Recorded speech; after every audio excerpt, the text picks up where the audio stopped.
Good morning बच्चों। आज का टॉपिक है electric field inside the conductor, electrostatic of conductor. Conductor क्या होता है? कंडक्टर में बच्चों कंडक्टर, इंसुलेटर और डाइइलेक्ट्रिक तीन कैटेगरी हमारे पास +2 में रहती हैं। कंडक्टर जिनमें फ्री चार्ज कैरियर होते हैं, जैसे कि मेटल में हमारे पास चार्ज कैरियर इलेक्ट्रॉन्स होते हैं। बैटरी में चार्ज कैरियर हमारे पास क्या है? इलेक्ट्रॉन और पॉजिटिव आयंस दोनों। तो कंडक्टर के अंदर इलेक्ट्रोस्टैटिक कैसी है, ये हमारे अगले आर्टिकल्स में काम आएगी। तो सबसे पहली प्रॉपर्टी है कि electric field inside the conductor 0 है। क्यों? क्योंकि बच्चों जैसे ही हम एक्सटर्नल इलेक्ट्रिक फील्ड लगाते हैं तो कंडक्टर में उपस्थित फ्री इलेक्ट्रॉन्स इस तरीके से अरेंज होते हैं कि नेट जो electric field inside the conductor हो वो 0 हो जाए।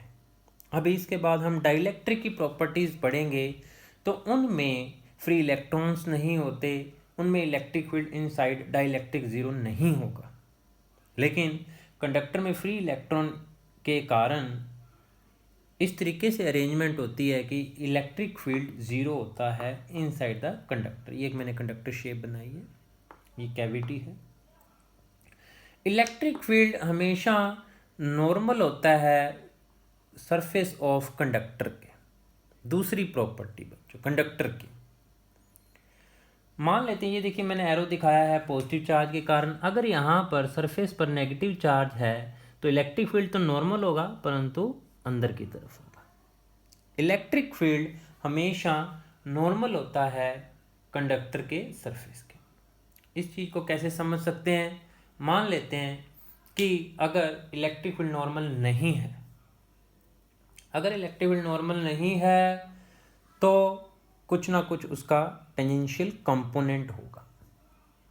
वो टेंजेंशियल कंपोनेंट क्या करेगा? चार्ज को मूव करवाएगा। अब हम पढ़ रहे हैं इलेक्ट्रोस्टैटिक, यानी कि चार्ज स्टे करता है सरफेस के ऊपर, तो इलेक्ट्रोस्टैटिक का तो कंसेप्ट ही खत्म हो जाएगा। इसलिए जो इलेक्ट्रिक फील्ड है किसी कंडक्टर के सरफेस पर हमेशा नॉर्मल होता है। तीसरी प्रॉपर्टी, पहली प्रॉपर्टी से ही मैथमेटिकली हम समझ सकते हैं कि potential inside the conductor is constant. Potential constant. तो इलेक्ट्रिक फील्ड क्या होता है बच्चों? E =-dV/dr। हमने इससे पिछले आर्टिकल में डिराइव किया है। इलेक्ट्रिक फील्ड होता है -dV/dr।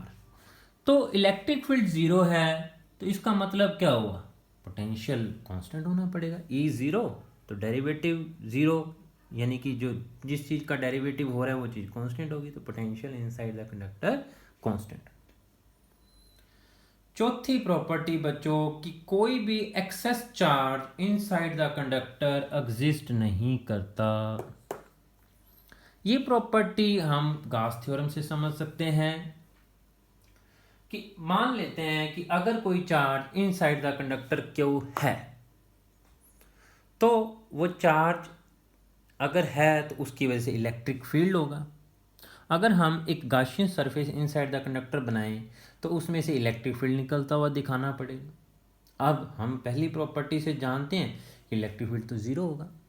तो जैसे जो भी charge, net charge inside the conductor होगा वो फटाफट सरफेस पर आ जाएगा, परंतु इनसाइड द कंडक्टर चार्ज हमेशा फालतू चार्ज, एक्सेस चार्ज नहीं होगा। पांचवी प्रॉपर्टी, इलेक्ट्रिक फील्ड जो होगा सरफेस पर σ/ε0n। सिग्मा क्या है बच्चों? Surface charge density. Surface charge density, ये पॉजिटिव चार्ज है तो पॉजिटिव होगी, और नेगेटिव चार्ज है तो नेगेटिव चार्ज के कारण ये डेंसिटी नेगेटिव होगी। जैसे कि मैंने यहाँ दिखाया है negative charge density, sir positive charge density. तो पांचों प्रॉपर्टीज एक बार दोबारा रिकैप्चुलेट कर लेते हैं। Electric field 0 inside the conductor. क्यों? क्योंकि इलेक्ट्रॉन इस तरीके से अपने आप को अरेंज करते हैं अगर आउटर इलेक्ट्रिक फील्ड लगाते हैं तो। इलेक्ट्रिक फील्ड नॉर्मल है हमेशा सरफेस ऑफ कंडक्टर के, पोटेंशियल कांस्टेंट है, कोई एक्सेस चार्ज एग्जिस्ट नहीं करता इनसाइड द कंडक्टर, ये काम बहुत आने वाला है इलेक्ट्रोस्टैटिक शील्डिंग में, और E = sigma by epsilon not. तो बच्चों आज के लिए इतना ही। इन दोनों टॉपिक्स के नोट्स आपको science हरियाणा.com पर मिल जाएंगे। जुड़े रहें अमित सर के साथ। थैंक यू बच्चों।